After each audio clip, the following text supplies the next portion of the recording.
Merlin സ്റ്റോറീസിൻ്റെ പുതിയൊരു കഥയിലേക്ക് എല്ലാ കൂട്ടുകാർക്കും സ്വാഗതം. ചാനൽ ആദ്യമായി കാണുന്നവരുണ്ടോ ഇക്കൂട്ടത്തിൽ? സബ്സ്ക്രൈബ് ചെയ്യാൻ മറക്കല്ലേ.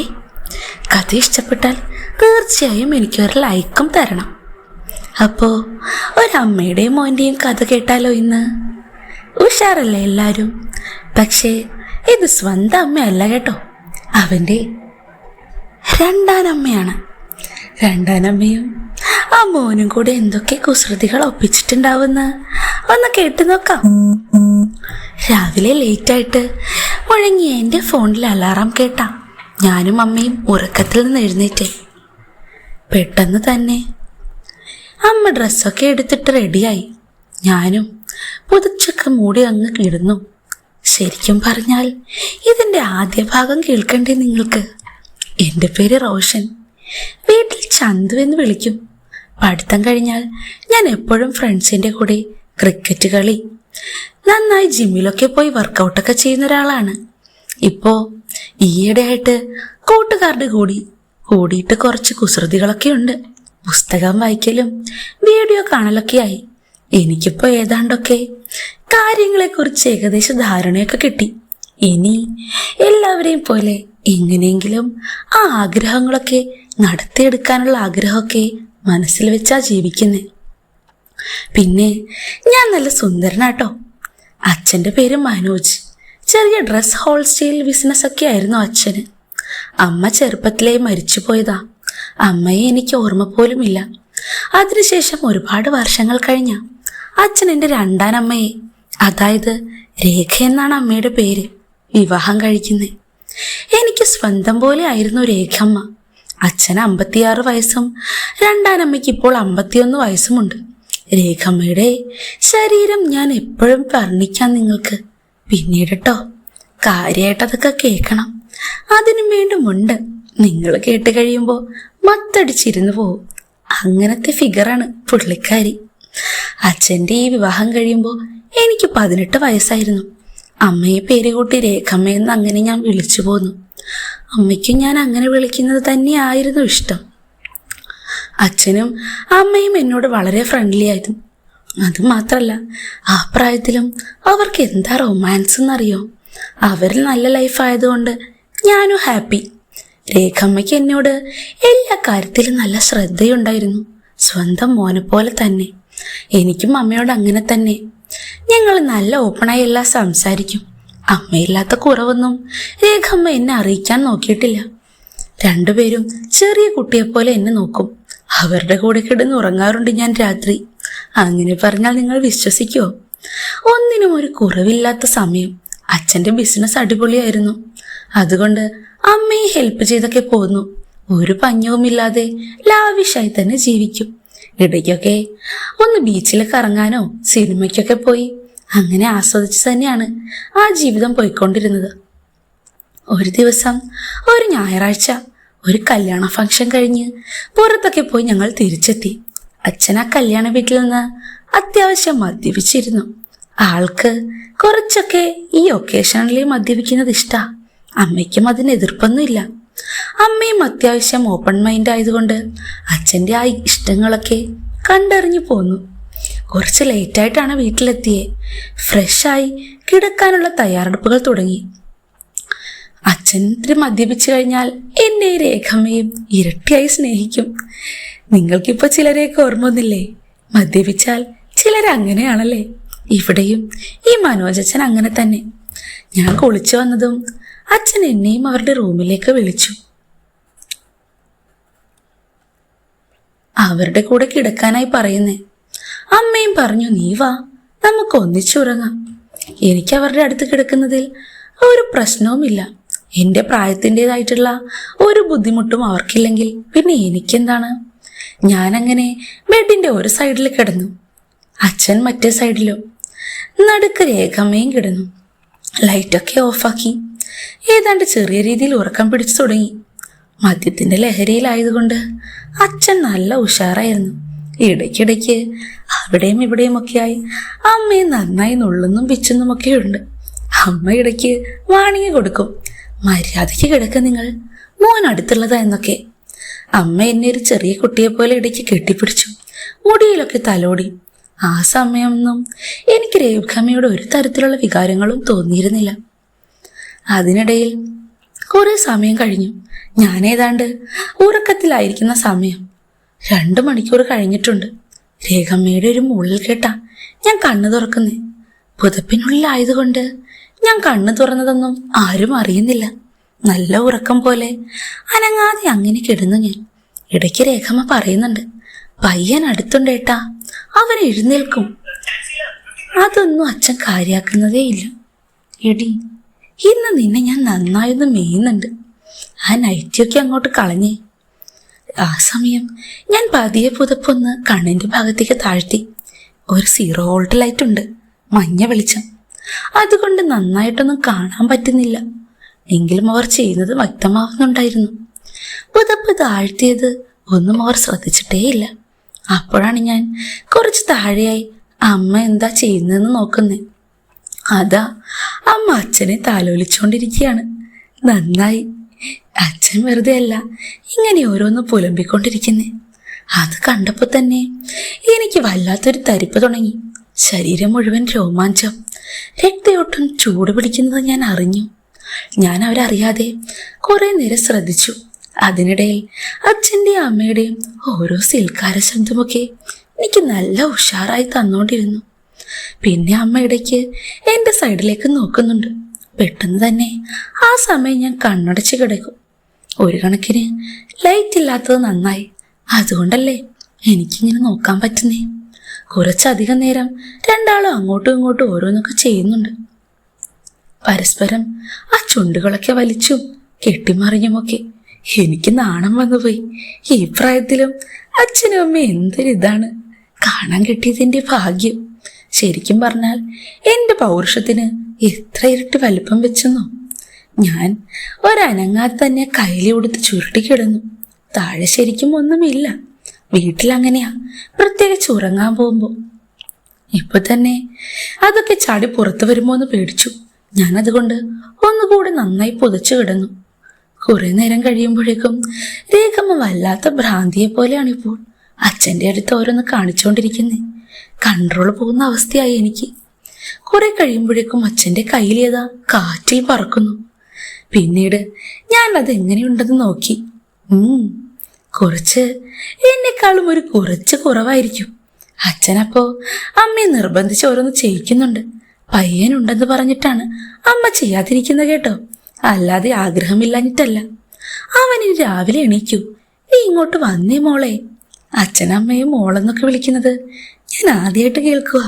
അല്ലെങ്കിൽ ചില ആണുങ്ങൾ ഇങ്ങനെയല്ലേ, ഈ ചോരയ്ക്ക് ചൂട് പിടിച്ചു കഴിഞ്ഞാൽ പിന്നെ അവര് വേറൊരു ലോകത്തായിരിക്കും. വല്ലാത്ത സ്നേഹപ്രകടനം. ഏതാണ്ട് ആ അവസ്ഥയായിരുന്നു എൻ്റെ അച്ഛന്.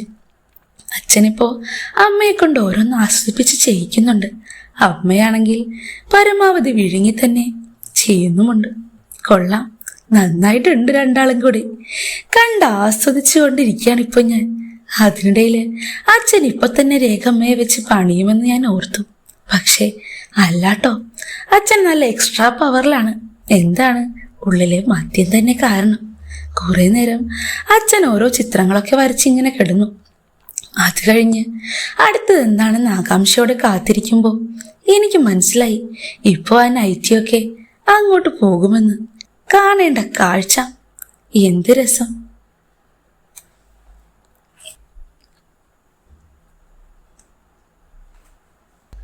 കുറച്ച് കഴിയുമ്പോഴേക്കും ഞാൻ ആഗ്രഹിച്ച കാഴ്ച ദാ എൻ്റെ കൺമുന്നിൽ. നൂൽബന്ധമില്ലാതെയാണ് എൻ്റെ രേഖമ്മ ഇപ്പോൾ അച്ഛൻ്റെ പുറത്ത്. അതാണെങ്കിലോ ദാ ഉള്ളിലും പ്രത്യേകിച്ച് ഒന്നും ഉണ്ടായിരുന്നില്ല. ആ കാഴ്ചയൊന്ന് കാണണോ എൻ്റെ മക്കളെ. ശരിക്കും പറഞ്ഞാൽ രേഖമ്മയ്ക്ക് ഇത്ര സൗന്ദര്യമുണ്ടെന്ന് ഞാൻ എൻ്റെ സ്വപ്നത്തിൽ പോലും വിചാരിച്ചിട്ടില്ല. അച്ഛനാണെങ്കിൽ എനിക്ക് ഇപ്പൊ തന്നെ വേണം നിന്നെ മുഴുവനായിട്ട്, കൊതിച്ചു നിൽക്കുക ഞാൻ എന്നൊക്കെ പറയുന്നുണ്ട്. ആ ചെക്കൻ ഇപ്പൊ ബോംബ് പൊട്ടിയാലും എണീക്കില്ല, അവന്റെ ഉറക്കം കണ്ടില്ലേ എന്നച്ഛൻ പറയുമ്പോൾ ഞാൻ കുറച്ചുകൂടെ നന്നായി കണ്ണടച്ച് അങ്ങ് അഭിനയിച്ചു കൊടുത്തു. കുറെ നേരം രണ്ടുപേരും അങ്ങോട്ടും ഇങ്ങോട്ടും ഓരോന്ന് ചെയ്ത് സുഖിപ്പിക്കുന്നു. അതിൻ്റെ ഇടയ്ക്ക് ഇടപെടാതെ നിലവിളി ശബ്ദങ്ങളും അതും കൂടെ ആയപ്പോ എന്റെ ചെക്കൻ അങ്ങ് ഒലിപ്പിച്ചു. എനിക്ക് കുറെ നേരം ഇതൊക്കെ കണ്ടോണ്ടിരിക്കാനുള്ള സ്റ്റാമിന എവിടുന്ന് കിട്ടിയെന്നാവും. ആ രേഖമ്മയുടെ 42 സൈസുണ്ട് കേട്ടോ, വലിയ മത്തങ്ങ. ആ തുള്ളിക്കളിക്കുന്ന ചന്തമൊന്ന് കാണണം. സ്വർഗ കാഴ്ച തന്നെയായിരുന്നു. 100 സൈസ് തന്നെയുണ്ട് താഴെയും. എനിക്കത് കണ്ട് ബോധം പോയില്ലെന്നേ ഉള്ളൂ. അങ്ങോട്ടും ഇങ്ങോട്ടും രണ്ടുപേരും കാട്ടിക്കൂട്ടുന്നതൊക്കെ ഒരു പെണ്ടുലം കണക്കെയാണ്. രേഖമ്മയുടെ ആ പിന്നാമ്പുറം ആടി ഉലയുന്നത്. ബുർജ് ഖലീഫ പോലെ ആയി എന്റെ പൗരുഷം. ഇപ്പോ തൊട്ടാൽ പൊട്ടുമെന്ന മട്ടില് നിൽക്കുക. അപ്പോഴേക്കും അച്ഛൻ ഇനിയൊന്ന് രുചിക്കണത്രേ. അത് പറയുമ്പോ അമ്മയുടെ മുഖത്തുള്ള സന്തോഷം കാണണം. കള്ളി സുഖിക്കാൻ പോകുന്നതിന്റെ സന്തോഷം. അച്ഛൻ ആർത്തിയോടെ തന്നെ അങ്ങോട്ട് തിന്നു തുടങ്ങി. രേഖമ്മ വല്ലാതെ നിലവിളിക്കുന്നുണ്ട്. ഇത്രയും നേരം ഉണ്ടായ ആ നിലവിളിയുടെ ട്യൂണേ അല്ല ഇപ്പോ. കുറച്ചും കൂടി അങ്ങോട്ട് ആകെപ്പാടെ കുഴഞ്ഞും മറിഞ്ഞ നിലവിളി.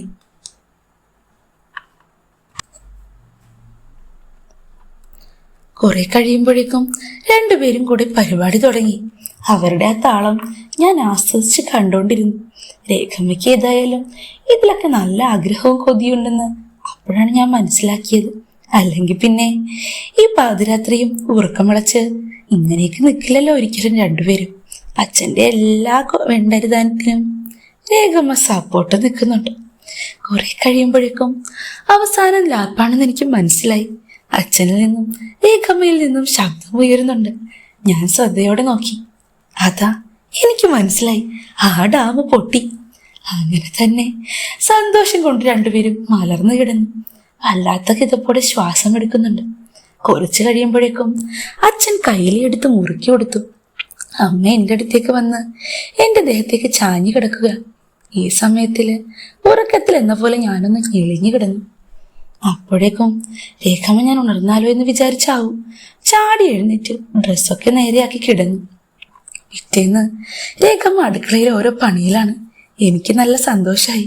ആ നിപ്പ് കാണുമ്പോൾ ഇന്നലത്തെ രാത്രിയാ ഓർമ്മ വരുന്നു. ഞാൻ ഓടിച്ചെന്ന് പിന്നിൽ നിന്ന് ചേർന്ന് നിന്നു. ഒരുപാട് നാളങ്ങനെ കടന്നുപോയി. രേഖമ്മയുടെ ആ സൗന്ദര്യം ഞാൻ അന്ന് കണ്ടതുപോലെ പിന്നീട് ഒരിക്കലും എനിക്ക് കാണാൻ സാധിച്ചിട്ടില്ല കേട്ടോ. അച്ഛനും അമ്മയും പിന്നീട് ഇതൊക്കെ ചെയ്യുന്നതൊക്കെ ഒളിഞ്ഞു നോക്കാൻ ഞാൻ ശ്രമിച്ചിട്ടുമില്ല. പിന്നെ അന്ന് സാഹചര്യം വെച്ചാൽ കണ്ടുപോയെന്നല്ലാതെ എപ്പോഴെപ്പോഴും ഒളിഞ്ഞു നോക്കാനോ ഇതൊക്കെ കാണാനോ എന്നും എനിക്ക് വലിയ ആഗ്രഹമില്ലായിരുന്നു. അതിനിടയിൽ ഈ ജോലിയുടെ ആവശ്യത്തിനായി അച്ഛൻ ഇടയ്ക്കിടയ്ക്ക് കോയമ്പത്തൂർ തന്നെ നിൽക്കേണ്ടി വന്നു. ആ സമയം ഞാനും രേഖമ്മയും മാത്രമാണ് വീട്ടിലുണ്ടാവുക. രേഖമ്മയെ പറ്റി ഇപ്പൊ പറയാനാണെങ്കിൽ ഞാൻ ഡെയിലി ഒന്ന് പൊട്ടിക്കാറുണ്ട്. പറഞ്ഞിട്ട് കാര്യമില്ലല്ലോ, എന്റെ ദേവതയായി മാറിയിട്ടുണ്ട് അന്നത്തെ കാഴ്ചയോടെ. പാവം ഇതൊന്നും അറിയാതെ മോനെ പോലെ തന്നെ എന്നെ പരിചരിച്ചു വരികയാണിപ്പോ. കുറച്ചുനാൾ കഴിയുമ്പോഴേക്കും ഞങ്ങളുടെ ബിസിനസ്സിലേക്ക് അച്ഛനിപ്പോ ആളെ പിടിക്കാൻ കുറച്ച് ബുദ്ധിമുട്ടുള്ളതുപോലെ അമ്മയെ തന്നെ ഫീൽഡിൽ ഇറക്കണം എന്ന് അച്ഛൻ പറയുന്നേ. ഈ സുന്ദരിയായ രേഖമ്മയും കൊണ്ട് പോകുമ്പോൾ പല മാർവാടികളും ഞങ്ങൾക്ക് ബിസിനസ് തരുന്നുണ്ട്. അത് മാത്രല്ല, അമ്മയൊന്ന് ചിരിച്ചാൽ തന്നെ പ്രോഫിറ്റ് പല മടങ്ങാണ്. ഇതൊക്കെ മനസ്സിലാക്കിയത് കൊണ്ടാവും അച്ഛനൊടുവിൽ അമ്മയെ തന്നെ രംഗപ്രവേശനം ചെയ്തേ. ഒരു പരിധിക്കപ്പുറം രേഖമ്മ അവരുമായൊന്നും ബന്ധം വെക്കാറില്ല. എന്നാൽ കച്ചവടത്തിന് ആവശ്യമുള്ളതൊക്കെ കൈന്നിട്ടെല്ലാം ചെയ്ത് സെറ്റാക്കുകയും ചെയ്യും. പുള്ളിക്കാരി എല്ലാ രീതിയിലും ഒരു മിടുക്കി തന്നെയാന്ന് മനസ്സിലായില്ലേ. വീട്ടിൽ നൈറ്റിയാട്ടോ ആളുടെ വേഷം. ഞാനുള്ളപ്പോൾ മാത്രം ഉള്ളിലെ ഓരോ പ്രത്യേക വസ്ത്രങ്ങളും എടുത്തിടും. പ്രായമെത്തിയ ഒരു ചെക്കനല്ലേ ഞാൻ, അതുകൊണ്ടാകും. എങ്കിലും ചില സമയങ്ങളിൽ ആ അടുക്കളപ്പണിക്കിടെ ആടിക്കളിക്കുന്ന രേഖമ്മയുടെ ആ സൗന്ദര്യമൊക്കെ കണ്ടിട്ട് ഉള്ളിലുള്ളത് ഉണ്ടോ ഇല്ലയോ എന്ന് കണ്ടുപിടിക്കാൻ എനിക്കിപ്പോ പറ്റും. അതുപോലെയാണല്ലോ ആ കാഴ്ച കാണുന്നേ. ഞാനിപ്പോ രേഖമ്മയുടെ അടുത്ത് ഒരുപാട് സമയം ചിലവഴിക്കാറുണ്ട്. ഒന്നിച്ച് വർത്താനം പറയുമ്പോഴും ആ കൂട്ടത്തിൽ കെട്ടിപ്പിടിക്കുമ്പോഴും ഒക്കെ ഞാൻ സന്തോഷം കണ്ടെത്തും.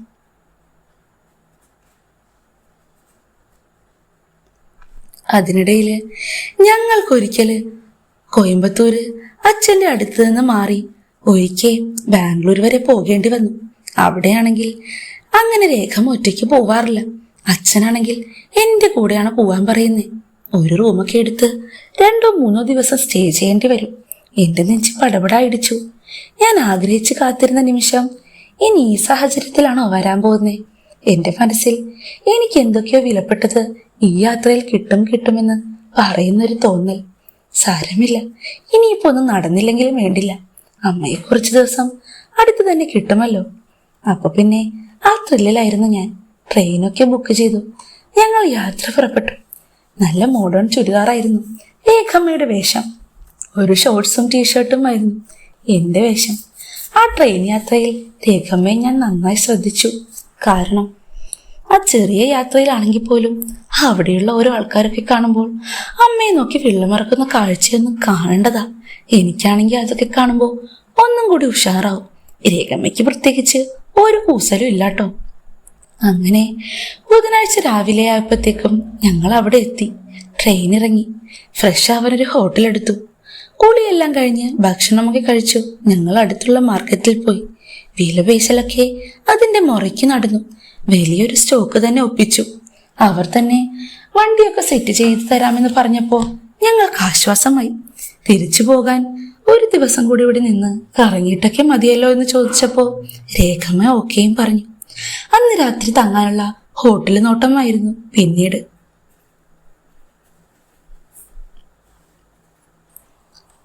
സാധനത്തിന്റെ പേയ്മെന്റും മറ്റു കാര്യങ്ങളൊക്കെ ഒപ്പിച്ചു കൊടുത്തത് കൊണ്ട് കയ്യിൽ അത്യാവശ്യം പൈസ കമ്മിയായിരുന്നു. ഒരുപാട് സംഭവമുള്ള റൂമൊന്നും വേണ്ടടാ, ചെറുത് മതി, നമുക്ക് രണ്ടാൾക്ക് ഉറങ്ങാനല്ലേ എന്ന് പറഞ്ഞപ്പോഴേക്കും ഞാൻ ചോദിച്ചു, നല്ല ചൂടാമ്മേ, ഈ ചൂടത്ത് AC റൂമില്ലാണ്ട് പറ്റില്ല.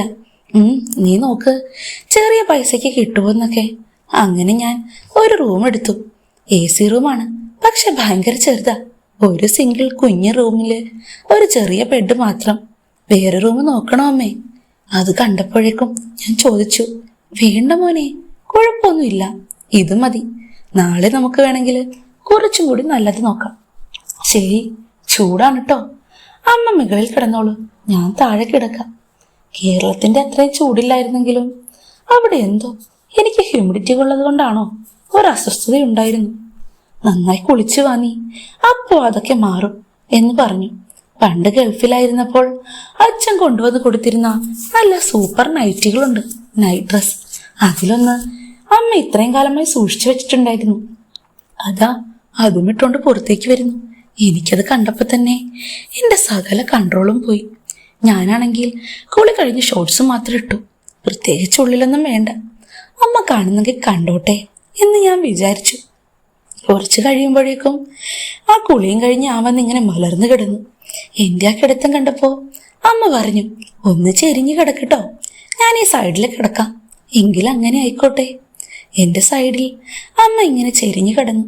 ചരിഞ്ഞു കിടക്കുമ്പോ ആ പിന്നാമ്പുറത്തിന്റെ ഉയരം ഒന്ന് കാണണം നിങ്ങൾ. എത്രമാത്രാണെന്നോ? ഒതുങ്ങിയ അരക്കെട്ട് കൂടെ ആയതുകൊണ്ട് അതിന്റെ വലുപ്പം കുറച്ചധികം കൂടെ തോന്നിക്കും. പിന്നെ ആ നൈറ്റ് ഡ്രസ് കുറച്ച് ഓപ്പൺ ആയതുകൊണ്ട് നല്ല ആഴത്തിൽ തന്നെ നിഴലൊക്കെ കാണാം. ഞാൻ അത് കണ്ട് ആസ്വദിച്ചു. അത്യാവശ്യം ഉയർന്നു വരുന്ന എന്റെ ആ കൊടിമരം ഞാൻ താഴ്ത്തി വെക്കാൻ ശ്രമിച്ചു. പിന്നീട് ഓർത്തു, സാരമില്ല, അമ്മ കാണുന്നെങ്കിൽ കണ്ടോട്ടെ എന്ന്. എന്നെ ഇതൊക്കെ കാണിക്കുന്നില്ലേ, പ്രതികാരം ഞാനും ചെയ്യണ്ടേ? ഇങ്ങനെ വിചാരിച്ചാ ഞാൻ കിടന്നേ. അതിനിടയിൽ എപ്പോഴും നന്നായൊന്ന് ഉറങ്ങിപ്പോയി. ആ ഉറക്കക്ഷീണം അന്ന് മുഴുവൻ അലച്ചിലായതുകൊണ്ട് വന്നതാണ്. കുറെ കഴിയുമ്പോഴേക്കും ഞാൻ ഉറക്കമൊന്ന് ഞെട്ടി. ഞെട്ടുമ്പോഴുള്ള കാഴ്ച ബെഡിലാരും ഇരിക്കുന്നത് പോലെ. അതെ, രേഖമ്മ അതാ എണീറ്റിരിക്കുന്നു. അമ്മ എന്താ നോക്കുന്നേ? നോട്ടം എങ്ങോട്ടാന്ന് എനിക്ക് മനസ്സിലായി. ഞാൻ ചരിഞ്ഞു കിടക്കുമ്പോൾ ഒട്ടും താഴാത്ത എന്റെ ആ പൗരുഷം, അതിലേക്കാണ് അമ്മയുടെ നോട്ടം. ആളത് നോക്കി വല്ലാതെ കൊതിയിറക്കുന്നുണ്ട്. എനിക്കത് കണ്ടപ്പോ ചിരി വന്നു. ഒടുവിൽ ഞാൻ ആഗ്രഹിച്ച നിമിഷം ഇങ്ങോട്ട് എത്താൻ പോവുകയാണോ? നെഞ്ച് പടപടായെന്ന് മിടിച്ചു തുടങ്ങി. അടുത്ത നിമിഷം ഒരൊറ്റ പിടുത്തമായിരുന്നു. രേഖമ്മ അതാ എനിക്ക് പതിയെ മേലേക്കും താഴേക്കുമായി ആട്ടിത്തരുന്നു. എനിക്ക് നടക്കുന്നത് റിയാലിറ്റി തന്നെയാണോ അതോ സ്വപ്നമാണോ എന്ന് മനസ്സിലാക്കാൻ കുറച്ച് സമയം എടുക്കേണ്ടി വന്നു. അത് കഴിഞ്ഞപ്പോ എനിക്ക് മനസ്സിലായി, അതാ ഞാൻ കൊതിച്ചിരുന്ന നിമിഷം തന്നെ. അടുത്ത നിമിഷം ഒരു കുഞ്ഞിനെ പോലെ ഞാൻ രേഖമ്മയുടെ ദേഹത്തേക്ക് പറ്റിച്ചേർന്നു. ഓരോ ഭാഗമായി മെല്ലെ നുണഞ്ഞു തുടങ്ങി. ആഗ്രഹിച്ചിരുന്നത് പോലെ തന്നെ ഒരു മടിയുമില്ലാതെ അമ്മ എന്റെ മുന്നിൽ എല്ലാം തുറന്നു തന്നു. ഞാൻ പിന്നെ കാത്തിരുന്ന നിമിഷമല്ലേ പറയാനുണ്ടോ? ഒരു കുറവുമില്ലാതെ അമ്മയെ നന്നായി സുഖിപ്പിച്ചു. ഒരുപാട് കാലമായി അച്ഛനിൽ നിന്നിപ്പോ മാറി നിൽക്കുന്നു. അമ്മയ്ക്ക് നന്നായി സുഖം കിട്ടാത്തതിന്റെ കുറവുണ്ടെന്ന് ആ താഴ്ഭാഗം പരിശോധിച്ചപ്പോ എനിക്ക് മനസ്സിലായി. അവിടെ വല്ലാതെ അതാ ഒരു വലിയ ഗംഗാനദി തന്നെ ഒഴുകുന്നുണ്ട്. ഞാൻ അമ്മയെ ആർത്തിയോടെ കുടിച്ചു. അങ്ങോട്ടും ഇങ്ങോട്ടും ഞങ്ങൾ പരസ്പരം സുഖിപ്പിച്ചു. രേഖമ്മയാവട്ടെ എരിപിരിയും ശബ്ദവും ഉണ്ടാക്കിയപ്പോ 10 മടങ്ങ് ഉഷാറായിരുന്നു. എനിക്ക് കിട്ടിയിരുന്നേ. ഒച്ചയുണ്ടാക്കല്ലേന്നൊന്നും ഞാൻ പറഞ്ഞില്ലാട്ടോ. എന്താന്നോ, അമ്മയുടെ ആ നിലവിളി ശബ്ദമല്ലേ എനിക്ക് കുറെ കൂടെ ഊർജം തരുന്നേ. അത് കേൾക്കാനല്ലേ നമ്മളൊക്കെ കഷ്ടപ്പെട്ട് ഈ പണിയെടുക്കുന്നത്. അവസാനം എന്റെ എല്ലാ ആരോഗ്യവും വെച്ച് ഞാൻ അങ്ങോട്ട് നന്നായി പണിഞ്ഞു തന്നെ കൊടുത്തു. രേഖമ്മയിലേക്ക് ഓരോ തവണയും ആഴ്ന്നിറങ്ങുമ്പോൾ പരസ്പരം ഞങ്ങൾ അങ്ങോട്ടും ഇങ്ങോട്ടും പുണർന്നുകൊണ്ടേയിരുന്നു.